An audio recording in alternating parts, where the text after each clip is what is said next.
তারপরে আমি আস্তে আস্তে ব্যাডমিন্টনের জগতে আসলাম। আমি এনআইএস গ্র্যাজুয়েশন কমপ্লিট করে এনআইএস পাঞ্জাব পাটিয়ালা থেকে এনআইএস ব্যাডমিন্টনের উপর এনআইএস করে আমি আমাদের গভর্নমেন্ট যুব বিষয়ক দপ্তরে আমি জয়েন করলাম। তারপর আমি আমার চাকরির জীবন শুরু হলো। চাকরি শেষ হওয়ার পরে আমি এইটুকু অভিজ্ঞতা পাইছি যে আমাদের ব্যাডমিন্টন যে আরসিসিতে আছে এটা শহর কেন্দ্রিক, কিন্তু শহরতলিতে যদি ছড়িয়ে দেওয়া যায় এই ব্যাডমিন্টনের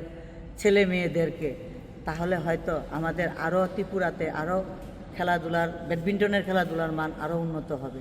সেই চিন্তাধারা করে আমার নিজেরই একটা কাশীপুরস্থিত জায়গাতে আমি রিটায়ারমেন্টের পরে আমার জীবনের যা আমি অর্থ পেয়েছি, সেই অর্থটা এখানে এই অনুভা ব্যাডমিন্টন একাডেমিতে দিয়ে আমি একটা 2 কোর্ট যুক্ত একটা ব্যাডমিন্টন কোর্ট করেছি। এবং আমি সবচেয়ে থেকে বড় আশা রাখি যে আমাদের এই ব্যাডমিন্টনের মধ্যে আমাদের যে সিনিয়র ছেলে মেয়েরা তারা যেন এসে আমাদের এই ব্যাডমিন্টনের একাডেমিতে আমাদের বাচ্চাদের যাতে সাহায্যের হাত বাড়ায়, তাহলে আমি আরও বেশি খুশি হব। আর আমি আরেকটা জিনিস রাখছি যে আমি আমার এই ব্যাডমিন্টনের যে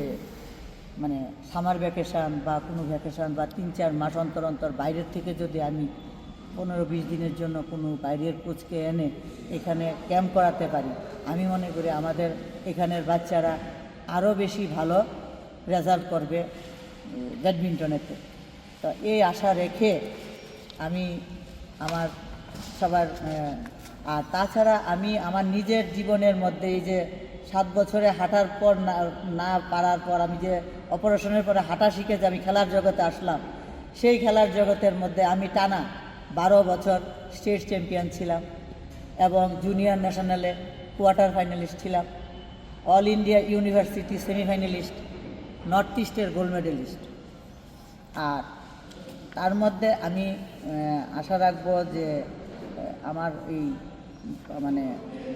আপনাদের কাছে আমাদের এই সাংবাদিক বন্ধুদের আমি অনুরোধ জানাবো যে আমার এই একাডেমিটা যাতে মিডিয়ার মাধ্যমে ছড়িয়ে যায়